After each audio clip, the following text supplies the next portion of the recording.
എന്താണ് crab disease? വളരെ rare ആയിട്ടുള്ള ഒരു ഇൻഹെറിറ്റഡ് കണ്ടീഷനാണ് ക്രാബ് ഡിസീസ്.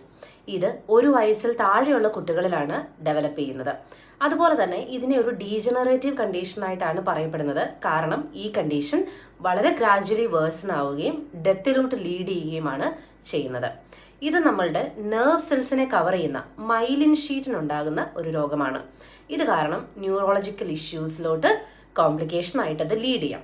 ആൻഡ് മറ്റ് കോംപ്ലിക്കേഷൻസ് എന്ന് പറയുന്നത് blindness, deafness, respiratory failure and death ആണ്.